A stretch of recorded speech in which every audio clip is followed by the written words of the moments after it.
Welcome to this lecture of Abstract Algebra for second semester students of BSc Mathematics. I am Dr. Priya Solomon, Associate Professor in Department of Mathematics at Government Mira Girls College, Udaipur. आज के lecture में हम infinite groups के कुछ examples discuss करेंगे। अब ये पहला एग्जाम्पल देखिए, यहाँ पर S ले रखा है set of all real numbers other than 1 के अलावा बाकी सभी वास्तविक संख्याओं का जो सेट है उसको हम डिनोट कर रहे हैं S से। इस सेट S में बाइनरी ऑपरेशन डिफाइन कर रखा है स्टार। A स्टार B बराबर है A plus B minus AB के। मतलब ये स्टार ऑपरेशन क्या करता है, पहले A एंड B को ऐड करवाता है और फिर इसमें से AB के प्रोडक्ट को सब्ट्रैक्ट करवाता है। हमें प्रूव करना है कि S अबिलियन ग्रुप है with respect to this binary operation. अब ये प्रूव करने के लिए हमको ग्रुप की चारों कंडीशंस को वेरीफाई करना पड़ेगा पहले, और फिर अबिलियन ग्रुप के लिए कम्यूटेटिव प्रॉपर्टी भी वेरीफाई करनी पड़ेगी। तो यहाँ पर S को हमने सिंबॉलिकली लिखा हुआ है set of all x belonging to R, मतलब वो सारे रियल नंबर्स वास्तविक संख्याएं जो कि 1 के बराबर नहीं है। ये हो गया आपका सेट S। सबसे पहले हम ग्रुप का first property that is closure को हम प्रूव करेंगे। हमें प्रूव करना है कि S क्लोज्ड है with respect to star, star के सापेक्ष समवृत्त है। उसके लिए हमें प्रूव करना पड़ेगा कि अगर A एंड B S के एलिमेंट्स हैं तो A स्टार B वापस S का ही एलिमेंट होना चाहिए। अब A स्टार B के S में होने के लिए हमें शो करना पड़ेगा कि A star B real number है लेकिन ये 1 के बराबर नहीं है। अब देखिए A एंड B को हमने S में लिया हुआ है, that means A and B real numbers हैं और इनमें से कोई भी 1 के बराबर नहीं है, क्योंकि S में 1 नहीं है तो A और B दोनों ही 1 के बराबर नहीं होंगे। अब हम स्टार की डेफिनेशन को यूज़ करते हुए A स्टार B की वैल्यू यहाँ लिख रहे हैं A plus B minus AB। अब A एंड B क्योंकि वास्तविक संख्या हैं, इनको जोड़ने पर भी रियल नंबर ही आएगा और इनको मल्टीप्लाई करें या सब्ट्रैक्ट करें तो भी नंबर रियल ही रहेगा। इसलिए ये पूरी जो वैल्यू आई है this is an element of R, the set of real numbers. तो ये क्योंकि वास्तविक संख्या है, आपके S में होने की पहली रिक्वायरमेंट फुलफिल हो गई कि A स्टार B R का एलिमेंट है। अब हमें प्रूव करना पड़ेगा कि A स्टार B 1 के बराबर नहीं हो सकता, तब हम कह सकेंगे कि ये S में है। तो अब हम प्रूव करेंगे कि A star B is not equal to 1। अगर A plus B minus AB जो कि A स्टार B की वैल्यू है, अगर ये 1 के बराबर हो जाती है तो इस इक्वेशन में 1 को आप इधर लेफ्ट हैंड साइड पे ट्रांसफ़र करिए। यहाँ पर आ जाएगा A माइनस 1, इन दोनों में से B कॉमन निकल के हमने फैक्टर्स बना लिए हैं, तो ये फैक्टर्स आ गए हैं A minus 1 and B minus 1। Right hand side 0 है। अब इन दोनों का प्रोडक्ट 0 आ रहा है तो या तो पहला फैक्टर 0 होना चाहिए या दूसरा फैक्टर 0 होना चाहिए। इसे 0 रखने से आपके पास आ जाएगा A इज इक्वल टू 1 और सेकेंड फैक्टर को 0 रखेंगे तो आपके पास आ जाएगा B इज इक्वल टू 1। तो या तो A इज इक्वल टू 1 या B इज इक्वल टू 1 होगा। अब ये चीज़ पॉसिबल नहीं है क्योंकि A और B हमने लिए थे S में, और जैसे ही आपने इन्हें S में लिया था A और B 1 के बराबर हो ही नहीं सकते। तो यहाँ पर अपने पास आ रहा है either A is equal to 1 और B इज इक्वल टू 1। ये कॉन्ट्रडिक्शन या विरोधाभास है, क्योंकि A और B अगर S में है ये 1 के बराबर नहीं हो सकते। अब क्योंकि यहाँ कॉन्ट्रडिक्शन या विरोधाभास आ गया है तो अब आप ये देखिए कि क्या अज्यूम करने से कॉन्ट्रडिक्शन आया। यहाँ हमने माना था कि अगर A plus B minus AB is equal to 1 है, ये चीज़ अगर आप मानते हैं कि अगर ये चीज़ ट्रू है तो हमारे पास कॉन्ट्रडिक्शन आ रहा है, ऐसी चीज़ जो कि ट्रू हो ही नहीं सकती। इसका मतलब ये जो आपने अजम्पशन लिया था ये गलत है, ये पॉसिबल नहीं है। अब ये अगर पॉसिबल नहीं है तो आपका a plus B minus A B can not be equal to 1। ये इक्वल टू 1 नहीं है, this means a star b is not equal to 1। तो a स्टार b यहाँ हमने देखा था a star b belongs to R। अब हमने प्रूव कर दिया कि a स्टार b 1 के बराबर नहीं हो सकता, तो a स्टार भी R में है, 1 के बराबर नहीं हो सकता। ऐसे सारे एलिमेंट्स S में बिलोंग करते हैं, इसलिए a स्टार भी बिलोंग्स टू S। अब a स्टार भी जैसे ही S में गया हम कह सकते हैं कि S है closed with respect to star, star के सापेक्ष S समवृत्त है, और ये आपके ग्रुप की पहली कंडीशन प्रूव हो गई। अब हम ग्रुप की अगली कंडीशन पे आएंगे, दैट इज एसोसिएटिविटी या साहचर्यता। अब एसोसिएटिविटी प्रूव करने के लिए हम S के 3 एलिमेंट्स ले लेते हैं, A, B and C। Associative law prove करने के लिए हमको ये प्रूव करना पड़ेगा कि A एंड B को पहले कंबाइन करके फिर C के साथ कंबाइन करें तो result will be the same. अगर आप B एंड C को पहले कंबाइन करके फिर A के साथ कंबाइन करें यूजिंग स्टार, तो हम पहले लेफ्ट हैंड साइड कैलकुलेट करेंगे। तो ये आपकी लेफ्ट हैंड साइड है। अब स्टार की डेफिनेशन से पहले A स्टार B की वैल्यू लिखी है, A और B को पहले जोड़ा और इसमें से दोनों का प्रोडक्ट सब्ट्रैक्ट किया। अब इसको कंबाइन करना है C के साथ, तो वंस अगेन स्टार को ऑपरेट करवाना है, तो स्टार पहले इसे C के साथ जुड़वाएगा और फिर उसमें से इन दोनों के प्रोडक्ट को सब्ट्रैक्ट करवाएगा। तो ये इन दोनों को पहले जोड़ा और फिर इसमें से दोनों के प्रोडक्ट को सब्ट्रैक्ट किया। अब इसको खोल के लिख रहे हैं, तो इस तरीके से आपको रिजल्ट मिल जाएगा। इसी तरीके से राइट हैंड साइड को कैलकुलेट किया, तो यहाँ B स्टार C पहले कैलकुलेट करना है। तो ये B एंड C को जोड़ा, इसमें से BC सब्ट्रैक्ट किया। उसके बाद यहाँ पर स्टार को ऑपरेट करना है, तो इन दोनों को पहले जोड़ेंगे, तो ये इन दोनों को जोड़ा और इसमें से प्रोडक्ट को सब्ट्रैक्ट किया। अब इसे भी आप खोल के लिखेंगे तो ये रिजल्ट आ रहा है जो आप देख सकते हैं, which is the same as ये वाला रिजल्ट जो अपने को पहले मिला था। तो A star B star C this is the same as this value, इसलिए हम कह सकते हैं कि star is associative in S। अब स्टार ने S में साहचर्यता गुणधर्म का पालन कर दिया है, तो अब हम ग्रुप की अगली प्रॉपर्टी पे आएंगे, that is existence of identity.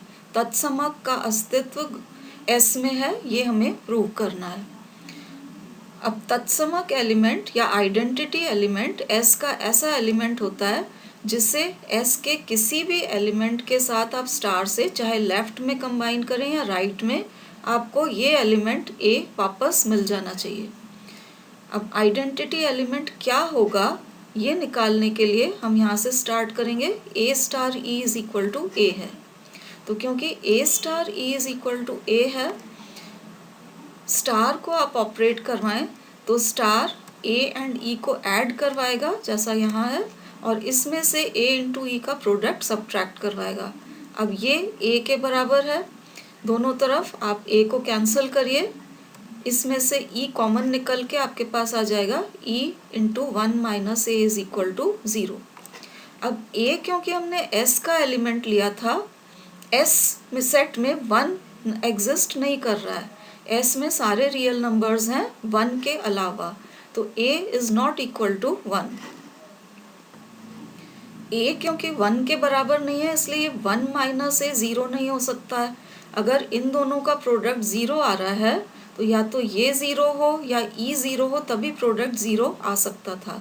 अब 1 minus A is not equal to 0 as A is not equal to 1, इसलिए E जो है इसकी वैल्यू 0 होनी चाहिए, तो यहाँ पर अपने पास E की वैल्यू आ गई 0।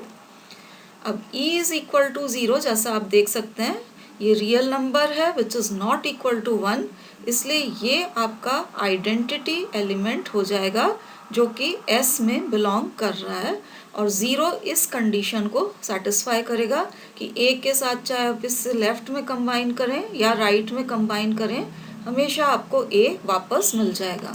तो तो ये अपने ग्रुप की तीसरी condition existence of identity verify हो गई है। अब हम ग्रुप की लास्ट कंडीशन पे आते हैं, that is existence of inverse, प्रतिलोम का अस्तित्व। इसके लिए हमें शो करना पड़ेगा कि S का कोई सा भी एलिमेंट अगर आप लें तो उसका इनवर्स या प्रतिलोम वापस S में ही है। तो यहाँ पर A ले लेते हैं, S का कोई एलिमेंट। हमें प्रूव करना पड़ेगा कि A के कॉरस्पॉन्डिंग इसका इनवर्स या ऐसा एलिमेंट B S में एग्जिस्ट करता है such that A and B को कंबाइन करने पे आपको आइडेंटिटी मिल जाए, चाहे आप इसे लेफ्ट में कंबाइन करें या राइट में। अब हम स्टार्ट करते हैं A star B is equal to E से, क्योंकि एलिमेंट और उसके इन्वर्स के कॉम्बिनेशन से आइडेंटिटी मिल जानी चाहिए। तो ये A star B is equal to E लिया है।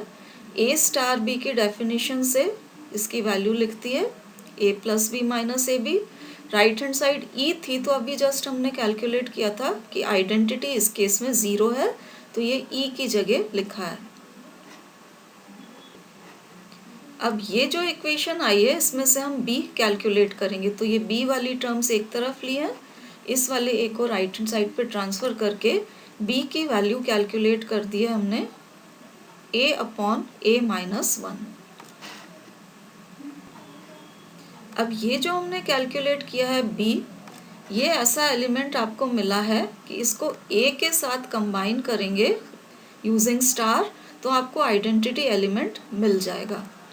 अब हमें एक्चुअली प्रूव करना है कि ये B की वैल्यू तो आ गई, लेकिन इन्वर्स उसी सेट में एग्जिस्ट करना चाहिए जिसमें से आपने A लिया था। तो हमको प्रूव करना पड़ेगा कि B belongs to S। S में होने के लिए B रियल नंबर होना चाहिए, लेकिन 1 के बराबर नहीं होना चाहिए। अब B क्योंकि एक रेशियो है, रियल नंबर होने के लिए ये डिनोमिनेटर नॉन ज़ीरो होना चाहिए, क्योंकि अगर नीचे 0 आ गया तो B की वैल्यू इन्फिनिटी हो जाएगी, विच is not a real number. तो B R में तभी बिलोंग करेगा जब A माइनस 1 जो डिनोमिनेटर है that is not equal to 0। अब आप देखेंगे कि A हमने S का एलिमेंट ले रखा था, इसलिए A कभी भी 1 के बराबर नहीं होगा। अब A 1 के बराबर नहीं है तो A माइनस 1 0 के बराबर नहीं हो सकता है, इसलिए ये डिनोमिनेटर कभी भी 0 नहीं होगा। तो हम कह सकते हैं कि B हमेशा आपके वास्तविक संख्या ही रहेगी। तो B बिलोंग्स टू R, ये आपकी पहली कंडीशन फुलफिल हो गई। B के S में होने के लिए हमें एक और कंडीशन प्रूव करनी पड़ेगी कि B 1 के बराबर नहीं हो सकता। तो ये प्रूफ हम बाय कॉन्ट्रडिक्शन करेंगे। आपको B not equal to 1 prove करना है, तो इसका उल्टा आप सपोज कर लीजिए कि अगर B इज इक्वल टू 1 है, इसका मतलब B की वैल्यू आप सब्सटीट्यूट करिए A अपॉन A माइनस 1 के बराबर होना चाहिए। इसको क्रॉस मल्टीप्लाई करेंगे तो आपके पास आ जाएगा A is equal to A minus 1। अब यहाँ A से A कैंसिल होके अपने पास आ जाएगा 0 इज इक्वल टू माइनस 1, जो कि कभी पॉसिबल ही नहीं है। तो ये आपके पास कॉन्ट्रडिक्शन आ गया या विरोधाभास आ गया। अब आप देखिए कि ये विरोधाभास क्या मानने से आया था। अगर हम B इज इक्वल टू 1 मान रहे हैं तो आपके पास विरोधाभास आ रहा है, इसका मतलब ये अजम्पशन गलत होना चाहिए। ये अगर गलत है तो अपने पास होना चाहिए कि B is not equal to 1। तो B बिलोंग्स टू R यहाँ हमने प्रूव कर दिया था, और अब प्रूव कर दिया है कि B can not be equal to 1। तो B R में है लेकिन 1 के बराबर नहीं है, इसका मतलब B आपका चला गया सेट S में, जिसमें सारे रियल नंबर्स हैं 1 के अलावा। तो अब हम कह सकते हैं कि B जो कि A अपॉन A माइनस 1 के बराबर है, ये S का एलिमेंट है और ये A का इन्वर्स है। तो A आप S का कोई भी एलिमेंट ले लें, उसका इन्वर्स जो है इसके बराबर ये भी S में ही एग्जिस्ट करता है। तो ये हमारी ग्रुप की चौथी कंडीशन आ गई, एग्जिस्टेंस ऑफ इन्वर्स। S के प्रत्येक अवयव का प्रतिलोम S में ही विद्यमान है, इसलिए हम कह सकते हैं कि S with respect to star group बनता है। अब अबिलियन ग्रुप के लिए हमें कम्यूटेटिव प्रॉपर्टी या क्रम विनिमेयता और चेक करनी पड़ेगी। तो यहाँ आप देखिए ए स्टार बी की वैल्यू लिखिए A plus B minus A B. अब ए एंड बी वास्तविक संख्याएं हैं, तो आप ए प्लस बी लिखें या बी प्लस ए लिखें, ए इंटू बी लिखें या बी इंटू ए लिखें, दोनों की वैल्यू सेम रहेगी। तो ये दोनों इक्वल हैं और ये जो है this is equal to B star A. तो क्योंकि A star B is the same as B star A, हम कह सकते हैं कि ये S is an abelian group with respect to star। अब नेक्स्ट एग्जाम्पल देखिए, यहाँ G है सेट ऑफ ऑर्डर्ड पेयर्स, क्रमित युग्मों का समुच्चय है, जहाँ A और B वास्तविक संख्याएं हैं और इसमें से पहला A ये 0 के बराबर नहीं है। अब जो बाइनरी ऑपरेशन है स्टार, वो A B and C D को कैसे कंबाइन करवाता है वो आप देखिए। ए एंड सी को मल्टीप्लाई करके यहाँ आपको पहला एलिमेंट मिलेगा ए सी। ये सेकंड एलिमेंट के लिए बी एंड सी को मल्टीप्लाई करना है और इसमें डी जोड़ना है, तो आपको ये सेकंड कंपोनेंट मिलेगा बी सी प्लस डी। तो इस तरीके से स्टार को यूज़ करके A B and C D इन दोनों ऑर्डर्ड पेयर्स को कंबाइन किया जा सकता है। यहाँ हमें प्रूव करना है कि G with respect to star एक नॉन अबिलियन ग्रुप बनता है। तो पहले हम इसको ग्रुप प्रूव करने के लिए प्रोसीड करेंगे। तो ग्रुप प्रूव करने के लिए पहली कंडीशन आप जानते हैं समवृद्धता या क्लोजर प्रॉपर्टी होती है। क्लोजर प्रॉपर्टी के लिए G के दो एलिमेंट्स हम लेंगे, ये दो ऑर्डर्ड पेयर्स ले लिए G में। हमें प्रूव करना पड़ेगा कि इनको स्टार से कंबाइन करने पे वापस G का ही एलिमेंट आता है। अब जैसे ही आपने इन दोनों को G का एलिमेंट्स ट्रीट किया तो A B C D ये सभी रियल नंबर्स होंगे जैसा कि G के एलिमेंट्स में होता है, और पहला जो कंपोनेंट होता है वो नॉन ज़ीरो होना चाहिए। तो A not equal to zero होगा, C भी नॉट इक्वल टू ज़ीरो होगा। अब इन दोनों को स्टार की डेफिनेशन लगा के कंबाइन किया है, तो ये आपके पास रिजल्ट आया है जैसा कि यहाँ लिखा था, वही चीज़ है ये। अब A और C क्योंकि नॉन ज़ीरो हैं, A और C को मल्टीप्लाई करने से नॉन ज़ीरो एलिमेंट आएगा। साथ में A B C D सभी रियल नंबर्स हैं, तो आप चाहे इनको मल्टीप्लाई करें चाहे जोड़ें, ये हमेशा रियल नंबर्स ही रहेंगे। तो AC भी वास्तविक संख्या है, BC प्लस D भी वास्तविक ही है। दोनों कंपोनेंट्स जब रियल नंबर्स हों और पहला कंपोनेंट नॉन ज़ीरो हो तो एलिमेंट चला जाता है G में। तो यहाँ पर वही चीज़ हो रही है, AC is not equal to zero. ये दोनों रियल नंबर्स हैं, इसलिए हम कह सकते हैं कि दिस बिलोंग्स टू G। अब ये इन दोनों का कॉम्बिनेशन क्योंकि G में चला गया है, हम कह सकते हैं कि G is closed with respect to star, क्योंकि G के कोई से भी दो एलिमेंट्स लेके हम कंबाइन कर रहे हैं तो ये वापस G का ही एलिमेंट आ रहा है। तो ये पहली प्रॉपर्टी वेरीफाई हो गई, क्लोजर। अब हम ग्रुप की अगली कंडीशन वेरीफाई करेंगे, दैट इज़ एसोसिएटिविटी या साहचर्यता। उसके लिए हमने G के 3 एलिमेंट्स लिए हैं जो कि ये 3 ऑर्डर्ड पेयर्स हैं।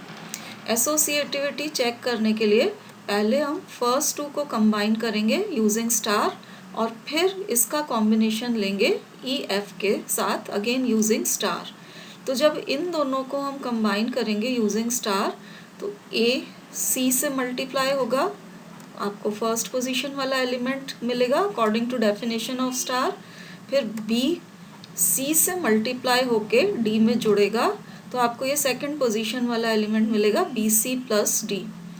अब इसको स्टार को यूज़ करते हुए कंबाइन करना है EF के साथ।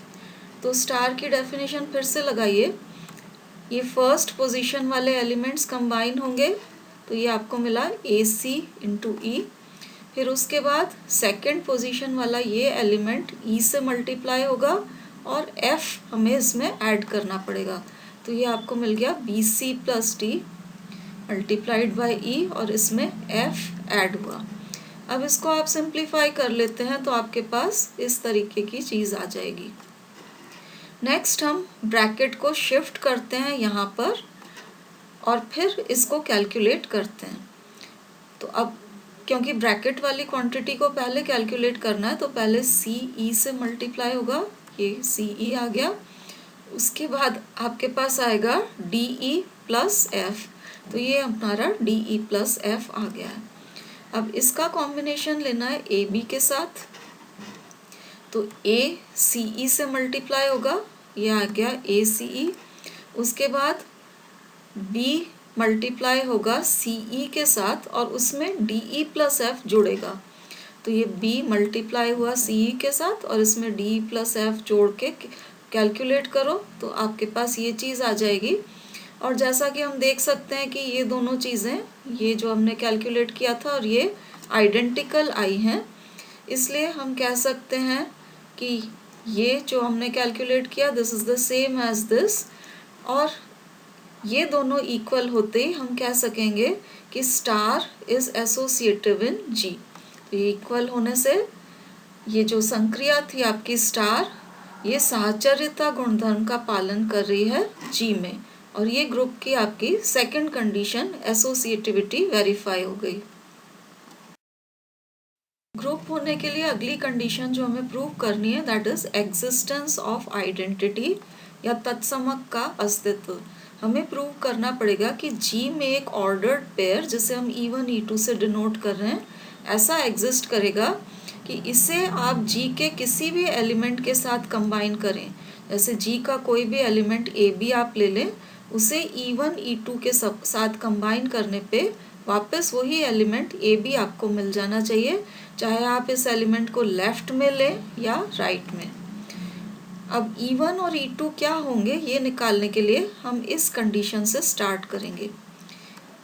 ए बी स्टार E1 E2 को अगर हम ए बी के बराबर लेते हैं तो अब आप स्टार की डेफिनेशन लगाइए। स्टार ए को E1 से मल्टीप्लाई करेगा, यहाँ हमें ए E1 मिलेगा। फिर सेकंड कंपोनेंट के लिए b into E1 plus E2 हम लिखेंगे, तो ये आपका सेकंड कंपोनेंट आ गया। अब right hand side A B के बराबर थी तो इसको हमने लिख दिया इक्वल टू ए बी। अब ये दोनों ऑर्डर्ड पेयर्स अगर बराबर हैं तो इसका फर्स्ट कंपोनेंट इसके फर्स्ट कंपोनेंट के बराबर होना चाहिए और इसका सेकंड कंपोनेंट बी के बराबर होना चाहिए। तो फर्स्ट कंपोनेंट को हम इक्वेट करें तो A E1 will be equal to A. इसको आप सॉल्व करेंगे तो ए कैंसिल होके आपको E1 की वैल्यू 1 मिल जाएगी। अब सेकंड कंपोनेंट को इक्वेट करेंगे तो B E1 plus E2 is equal to B. उसमें से E1 हम कैलकुलेट कर चुके हैं कि ये 1 के बराबर है, तो यहाँ सिर्फ b रह जाएगा जो इस राइट हैंड साइड वाले b से कैंसिल होके E2 की वैल्यू आपको 0 मिल जाएगी।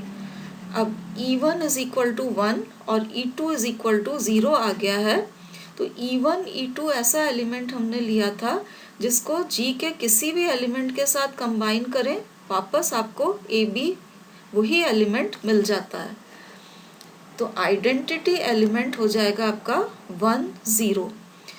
आप देख सकते हैं चेक करके स्टार की डेफिनेशन लगा के कि AB को 1 0 के साथ आप कंबाइन करें, चाहे लेफ्ट में चाहे राइट में, वापस आपको AB ही मिल जाएगा। तो ये आपको आइडेंटिटी एलिमेंट मिल गया G में और ये ग्रुप की थर्ड कंडीशन फुलफिल हो गई। अब ग्रुप की आखिरी कंडीशन पे आते हैं that is existence of inverse. Group के प्रत्येक एलिमेंट का इनवर्स या प्रतिलोम ग्रुप में ही होना चाहिए। तो ए बी हम ले लेते हैं, जी का कोई भी एलिमेंट हमें प्रूव करना पड़ेगा कि इसका इनवर्स भी वापस जी में ही है। इसके लिए हमें शो करना पड़ेगा कि अगर ए बी जी का एलिमेंट है तो सी डी जी में वापस एक ऐसा एलिमेंट एग्जिस्ट करता है सच दैट ए बी को सी डी के साथ अगर स्टार से कंबाइन किया जाए तो आइडेंटिटी एलिमेंट आपको मिल जाए। और आइडेंटिटी अभी जस्ट हमने प्रूव की है कि ये 1 0 इस ऑर्डर्ड पेयर के बराबर है, चाहे सी डी को आप लेफ्ट में कंबाइन करें ए बी के साथ या राइट में कंबाइन करें। अब यहाँ पर C और D की वैल्यू क्या होगी ये निकालने के लिए हम इस पार्ट से स्टार्ट करेंगे। A B star C D को हमने लिया आइडेंटिटी 1 0 के बराबर। स्टार की डेफिनेशन लगाइए तो आपके पास लेफ्ट हैंड साइड इस तरह से आ जाएगी और राइट हैंड साइड आपकी 1 0 है ही। अब लेफ्ट हैंड साइड और राइट हैंड साइड में आप फर्स्ट कंपोनेंट को इक्वेट करेंगे तो आपके पास आएगा AC is equal to 1। Second component को इक्वेट करेंगे तो आपके पास आ जाएगा BC plus D is equal to 0। यहाँ से आप C कैलकुलेट कर लीजिए तो C आ जाएगा 1/A। अब C को 1/A सब्सटीट्यूट करके D की वैल्यू कैलकुलेट कर लेंगे तो D आ जाएगा -B/A। तो अब देखिए CD ऐसा एलिमेंट था जिसको AB के साथ कंबाइन करने पे आपको आइडेंटिटी 10 मिल रही थी, लेकिन ये C एंड D जो आए हैं ये G में बिलोंग करे, उसके लिए ज़रूरी है कि इनका डिनोमिनेटर 0 नहीं होना चाहिए। तो A यहाँ पर डिनोमिनेटर में आ रहा है, D में भी डिनोमिनेटर में आ रहा है। This should not be equal to 0, क्योंकि अगर ये 0 हो गया तो वैल्यू इन्फिनिटी हो जाएगी और फिर C और D वास्तविक संख्याएं या रियल नंबर्स नहीं रहेंगे। लेकिन हमने ये जो ऑर्डर्ड पेयर AB है ये G का एलिमेंट ले रखा था, और G के एलिमेंट में हमें ऑलरेडी दे रखा है कि ये जो फर्स्ट कंपोनेंट है A ये नॉट इक्वल टू 0 हमेशा रहता है। अब A नॉट इक्वल टू 0 होते ही ये C एंड D जो हमने कैलकुलेट किए थे 1/A एंड -B/A ये दोनों रियल नंबर्स रहेंगे।